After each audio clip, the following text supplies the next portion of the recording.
Have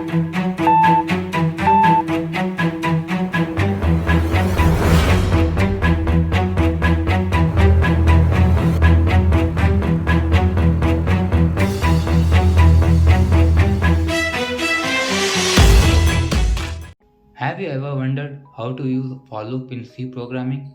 Let's explore this fundamental tool. At its core, a for loop is a control flow statement allowing coders to execute a block of code multiple times. This is incredibly useful when you need to repeat a process but don't want to write the same lines of code over and over again. You are probably wondering, how does a for loop work? Well, sit tight as we dive into the mechanics of this fundamental concept in programming. This loop has three primary components: initialization, condition, and increment or decrement. Starting with initialization, this is where we set the starting point of our loop. Think of it as the kickoff point of the race. In the realm of for loop, this is typically a counter variable and it's where our loop begins. Next up is the condition. This is the finishing line of our race. As long as the condition holds true, our loop will continue to run. The guard at the gate, preventing the loop from running infinitely.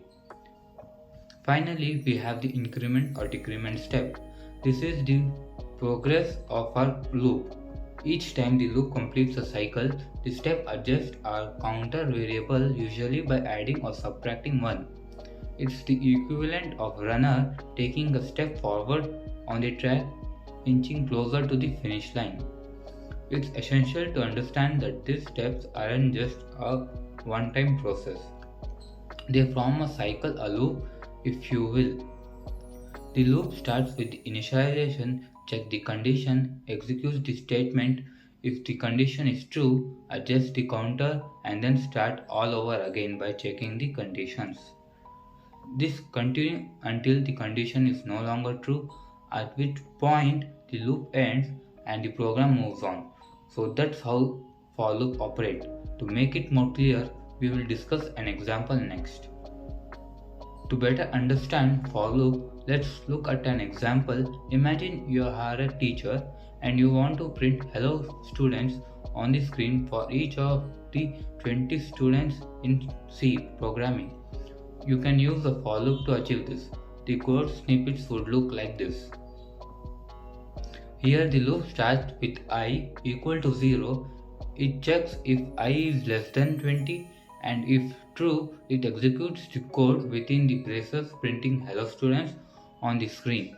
Then I is increased by 1. This process repeats until I is no longer less than 20, meaning the message has printed 20 times. With this example, you can see how for loop can be used in C programming. However, there is more to explore nested for loop.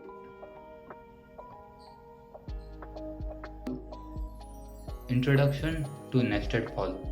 But what if we want to use loop inside another loop? That's where nested for loop comes in.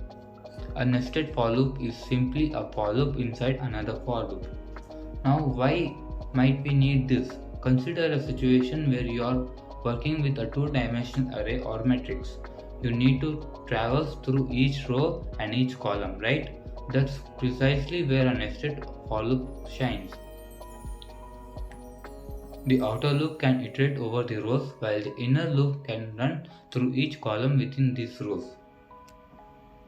In essence, a nested for loop allows you to perform actions on more complex data structures.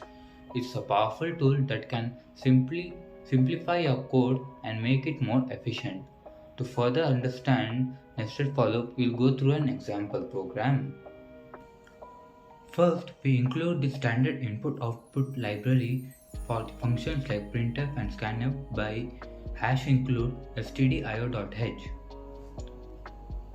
Then inside the main function, we will declare the variables rows, stores the number of rows in the pyramid, I, loop counter of rows, j, loop counter for asterisks within a row, spaces, loop counter for printing spaces before asterisks.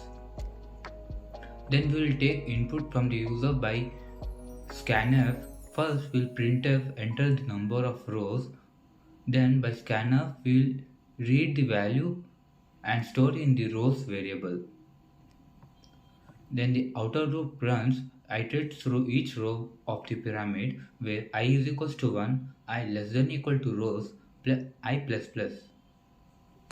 For spaces, we run a nested for loop, space is equals to 1, space less than equal to row minus 1, plus plus space, iterates to print space before the asterisk in a row, creating the pyramid shape.